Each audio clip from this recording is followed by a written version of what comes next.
श्रीराम जय जय राम. श्री अनंतकोटी ब्रह्मांड नायक राजाधिराज सच्चिदानंद सद्गुरु श्री ब्रह्मचैतन्य महाराज की जय. जय जय रघुवीर समर्थ. श्रीराम. श्री ब्रह्मचैतन्य गोंदवलेकर महाराज प्रवचन. 22 मे. गुरुवर अत्यंत श्रद्धा ठेवावी. कुस्त्या खेळून झगडून शरीरबळ वाढते. अवघड उदाहरणे सोडून बुद्धिबळ वाढते. तसेच आलेल्या परिस्थितीला तोंड देऊन समाधानाने राहण्याने आत्मिक बळ वाढते. आत्मिक बळ वाढणे म्हणजे देहबुद्धी कमी होणे आणि ते करण्याकरिताच परमेश्वर संकटे धाडतो. पण तुम्ही त्यांना भीता, याला काय म्हणावे? अशा स्थितीत संकटे परत घेणे म्हणजे तुमचे अनहित करणे होय. त्याला तुमचे हित कशात आहे हे उत्तम कळते. भोग समाधानाने भोगण्यात पुरुषार्थ आहे. दुखणे आले असता औषध घ्यावे, पण औषधात गुण तरी परमात्म्यानेच ठेवला ना. औषधाने तरी गुण हमखास येतोच असे थोडेच आहे. एकाला येतो एकाला नाही.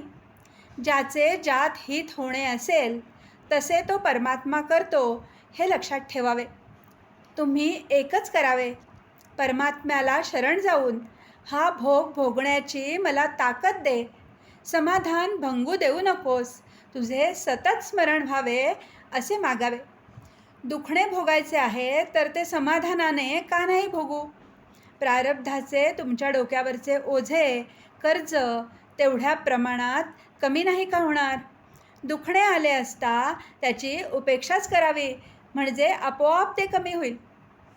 मी म्हणजे अमुक एक अशी आपल्या अस्तित्वाविषयी जशी खात्री असते तशी देव आहे अशी खात्री पाहिजे. आपले सद्गुरू देवच आहेत अशी आपली खात्री झाली म्हणजे आपला सद्गुरूंच्या ठिकाणी भाव आहे असे म्हणता येईल. माझी सेवा तुम्ही जी करता ती तुम्ही आपल्या देहबुद्धीची केली. तुम्हाला जे पसंत ते तुम्ही केले. वास्तविक माझी सेवा म्हणजे मला जे आवडते ते करणे, माझ्या आज्ञेत राहणे, नामस्मरण करणे, सर्वांभूती भगवद्भाव ठेवून कुणाचे मन न दुखवणे, परमात्माच सर्व करतो अशी भावना ठेवणे. माझ्या सांगण्याचा परिणाम न होण्याची 2 कारणे असतील. एक कारण असे की तुमच्या मनामध्ये परिवर्तन घडवून आणण्याची शक्तीच माझ्यामध्ये नसेल, किंवा दुसरे कारण असे की तुम्ही अभ्यास करीत नसाल. पण परमार्थात एकदम फरक होणे बरे नव्हे.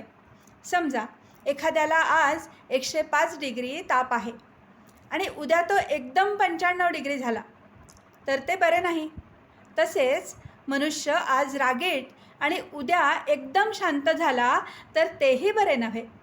आपल्यामध्ये हळूहळू परिवर्तन व्हावे आणि ते विवेकाने घडवून आणावे. आजचे बोधवचन. भजन, पूजन, नामस्मरण इत्यादी आपण जे करतो ते आपल्या मनापर्यंत पोहोचले पाहिजे, तरच त्याचा योग्य तो परिणाम लवकर दिसू लागेल.